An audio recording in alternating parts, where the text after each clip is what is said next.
K리그 클래식과 챌린지 19라운드가 펼쳐졌는데요.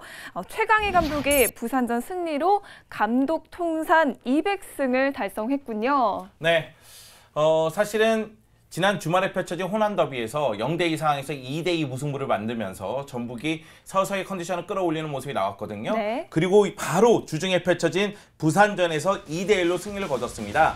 2대1로 승리를 거두는 그 중심에는 역시 이동국 선수가 있었죠. 이동국 선수가 선제골을 기록하면서 전북이 부산을 상대로 기선제압에 성공하는 모습이 나왔거든요. 하지만 부산이 쉽게 물러서지는 않았습니다.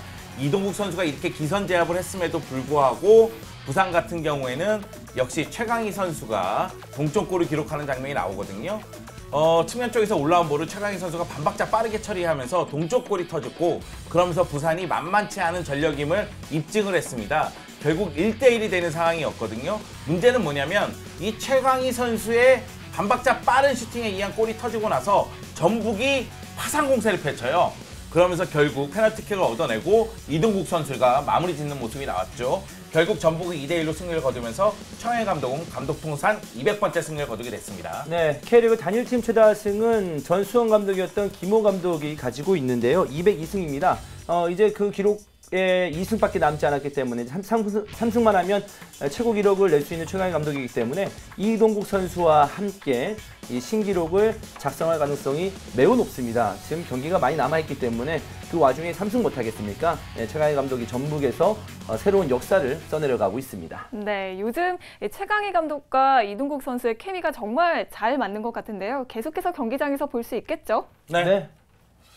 계속해서 볼 것 같아요. 보고 싶습니다. 전 개인적으로 이동국 선수를 굉장히 좋아해요. 네, 저도 좋아요. 아, 그래요? 네. 네. 저는 발리 이동국 선생을 굉장히 존경하고 좋아합니다. 맞아요. 항상 네.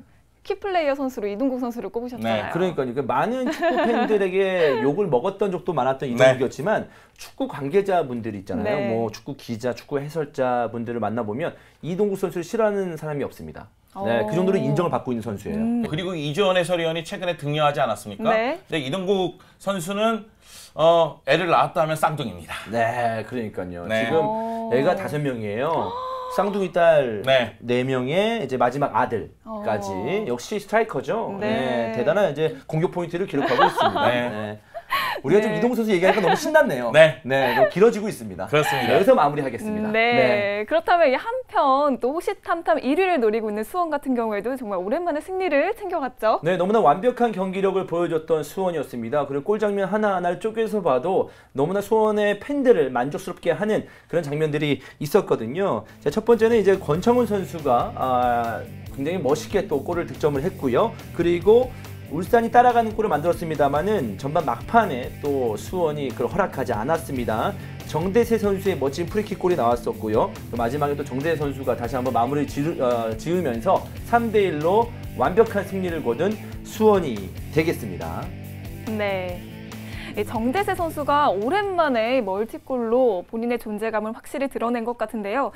그런데 정대세 선수의 이적 소식이 들린다고요? 네. 사실 정대세 선수가 지난 시즌보다 한 단계 업그레이드 됐어요. 네. 득점뿐만 아니라 도움도 많이 기록하고 있거든요. 그러다 보니까 이제 J리그 쪽에서도 정대세 선수에 대한 눈독을 좀 들이고 있는 모습인데요. 정대세 선수가 가와사키 프로탈레에서 워낙에 좋은 모습을 보여주지 않았습니까? 그렇기 때문에 현재 J리그의 가시아 레이솔과 시미즈 에스펄스에서 이 정대세 선수를 영입하고자 움직이고 있는데, 수원 입장에서도 정대세 선수가 너무나 잘해주고 있기 때문에 쉽게 허락은 안 할 걸로 보이고요. 그리고 정대세 선수의 프리킥에 대해서 한마디만 더 하자면, 경기 끝나고 나서 오랜만에 프리킥 골을 기록하지 않았느냐 묻는 질문이 있으니까, 그동안은 자기가 프리킥 능력도 있었지만은 수원에 왼발의 마법사가 있어서 프리킥을 내가 차지를 못했다. 근데 이번에 왼발의 마법사가 나를 부르더니만 네가 차는 건 어떠니? 그래서 자신이 처리했고 그것이 골로 기록해서 너무나 기분이 좋다는 얘기를 했습니다. 김승규와 얼마 전에 대표팀하고 같이 그 평가전과 월드컵 2차에서 치렀잖아요. 네. 그렇기 때문에 김승규는 염기훈 선수의 프리킥 궤적을 잘 이해하고 있었을 겁니다. 그래서 역으로 갔던 게 효과를 거둔 것 같습니다. 맞아요. 염기훈 선수도 정대세 선수에게 그렇게 얘기했다고 하더라고요. 순규가 방향을 알 것 같다. 그러니까 정대세 네가 처리를 해라. 이렇게 얘기를 했다고 하더라고요. 그런데 저는 또 이 정대세 선수뿐만 아니라 권창훈 선수도 좀 눈에 띄던데 네. 왜 그럴까요? 그러게요. 권창훈 선수 그 최근에 굉장히 좋은 모습을 보여주고 있고 네. 수원 네. 상승세를 이끌고 있는 선수인데 이 선수 이번에 골 넣었잖아요. 네. 꼭 한번 만나보고 싶습니다. 네. 네. 이 선수하고 한번 인터뷰 한번 좀 진행해야 되는 거 아니겠습니까? 네, 제가 그래서 준비했습니다. 아, 준비했습니까? 히든 플레이어에서 권창훈 선수를 만날 수가 있습니다. 아, 오늘입니까? 네. 아, 이렇게 준비성을 철저할 수 있습니까? 계속 물어보면 짠티가 너무 많이 나. 한두 번 치고 빠져줘야지. 네, 빠지겠습니다. 네, 알겠습니다. 히든 플레이어에서 권창훈 선수 만나보겠습니다. 한편 이 송영주 위원님께서 직접 광양까지 가셔서 중계를 했던 전남 포항계 경기 조금 싱겁게 끝났죠? 네, 19라운드에서 골이 안 터진 경기는 이 제쳐가 더비밖에 없었습니다. 네. 68번째 제쳐가 더비였는데요. 포항이 최근 전남을 상대로 12경기 무패였기 때문에 그런데 전남은 최근 분위기가 너무나 좋았단 말이에요. 그렇기 때문에 이 경기는 굉장히 치열하게 전개가 될 걸로 보였고 양팀 모두 수비 쪽에 신경을 좀 많이 쓰다 보니까 득점 없이 0대0 무승부로 끝나게 됐습니다. 이 경기에서는 스테버와 오르샤가 득점포를 가져가지 못했고요. 그리고 최근 핫한 문창진 선수도 득점포를 가동하는데 실패를 하고 말았습니다. 결국 양팀은 승점 1점을 사이좋게 나눠 갖는 모습이 나왔죠. 저는 더 궁금한 거 이 경기 내용보다 지난주에 저희 히든 플레이어 김동철 선수와 인터뷰를 했었잖아요. 네. 당시에 김동철 선수에게 김평래 선수라고 어마어마한 실수를 했었는데 네. 직접 만나봤나요? 네, 직접 만났습니다. 이제 경기 전에 만났는데 네. 김동철 선수가 이 경기에서는 교체 출전했거든요. 근데 김동철 선수가 그 얘기 하더라고요. 너무 신경 쓰지 마라. 그런 실수는 사람이라면 다 하는 거다. 그러면서 오히려 선수가 해설위원을 격려하면서 파이팅 하세요. 이런 얘기를 했고요. 아니 그때 이러지 않습니까? 너무 신경 쓰지 마라. 이것만 있으면 된다면서 핸드폰을 꺼내지 않던가요? 아. 그때 지현 씨 전화번호를 넘기겠다고 공약을 하셨는데 약속을 하셨는데. 그렇습니다. 네. 그래서 이제 김동철 선수가 저한테 줄 거 없냐 이렇게 물어봤는데요. 아 진짜로? 네. 그런데 제가 사실 이제 경기 끝나고 나서 또 김동철 선수에게 네. 소위 얘기해서 깨똑이 왔습니다. 그래서 같이 이제 이야기를 나눴었는데요. 서울에 한번 오면 같이 원더풀 K리그 가족과 식사 한번 하고 싶다. 너무 고맙다. 이런 얘기를 하더라고요. 오, 네. 저는 뭐 저를 겨냥해서 하는 얘기가 아니라 서지현 MC를 겨냥해서 하는 얘기가 아닌가 생각을 하고 있습니다. 네, 이 방송을 보고 계신 김동철 선수 오늘 스타일 바꿨거든요. 서지현 네, MC가. 바꿨어요. 네, 아마 김동철 선수를 위해서 바꾼 게 아닌가라는 생각이 들 정도네요. 네, 김동철 네. 선수가 제가 생각하기에는 더욱더 열심히 뛰지 않을까. 워낙에 잘해주고 있는데 네. 더욱더 네. 잘해줄 거로 보입니다. 네, 김동철 선수 계속해서 지켜보도록 하고요. 연락 기다릴게요. 사실 이 제철 가덕이 얘기할 게 굉장히 많은데 결국은 김동철 선수로 마무리가 됐어요. 아 0대0 경기가 무슨 얘기해? 넘어갑시다. 네. 그리고 지난 K리그 19라운드에서는요, 이 수도권 팀이 모두 승리를 했습니다. 굉장히 이변이죠? 네, 뭐 이변이라기보다 네. 잡을 팀은 잡았다라고 말씀드리는 게 맞는 것 같습니다. 네. 역시 성남이 최근에 주춤했었는데 최하위에 있는 대전을 잡아냄으로써 성남의 힘을 다시 한번 느낄 수 있는 경기가 있었습니다. 레골라스 남준재 선수가 첫 번째 득점에 성공을 했고요. 이후에 중앙 수비수인 윤영선 선수가 임채민이 없는 가운데 세트피스 상황에서 두 번째 득점에 성공을 했습니다. 그리고 황인조 선수 최근에 활발한 모습을 보여주긴 합니다만은 득점이 좀 없었는데 이번 경기에서도 득점을 추가하면서 3골째를 집어넣은 성남이 되겠습니다.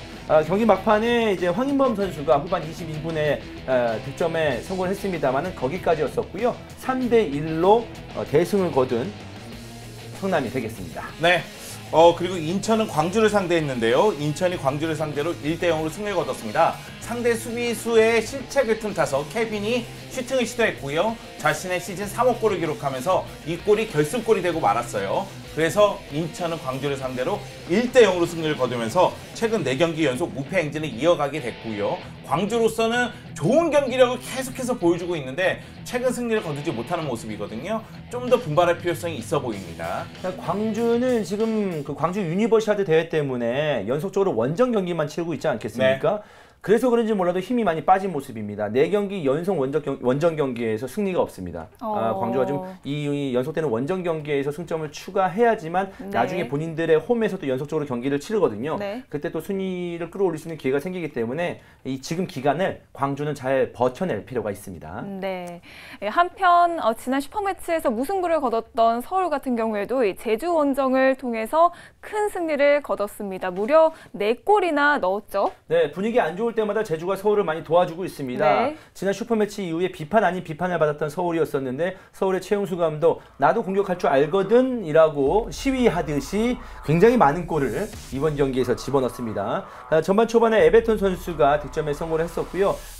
제주도 역시 홈에서 강한 팀이기 때문에 김현 선수가 바로 따라가는 모습을 보여줬습니다. 하지만 또 박주영 선수가 득점에 성공을 하면서 경기가 약간 기울은 느낌이 났었고요. 김현성 선수 그리고 박수창 그리고 마지막에 제주가 박수창 선수의 득점을 하면서 뭐 따라가는 분위기를 내려고 했었는데 PK를 에베톤 선수가 유도해주면서 그 페널티킥 상황을 몰리나 선수가 마무리 지으면서 서울이 4골을 폭발시키며 승리를 거둔 경기 내용들이 있었습니다. 이 경기는 에베톤의 경기였죠. 네. 에베톤이 선제골도 넣고 그리고 페널티킥도 얻어냈고 또 출혈도 있으면서 붕대 투혼도 보여줬고요. 에베톤이 오랜만에 기대에 부응하는 경기를 보여줬습니다. 참 네. 제주로서는 답답한 게 뭐냐면 2008년 8월 이후에 23경기 연속 서울전에서 승리가 없습니다. 네. 그냥 뭐 제주만 만나면 안 되겠다. 제주는 서울만 만나면 이거 안 되겠다. 너무 좀 기가 죽으면서 나오는 것 같아요. 그렇기 때문에 빨리 이 서울 징크스 좀 깰 필요가 있는 네. 제주의 상황입니다. 네.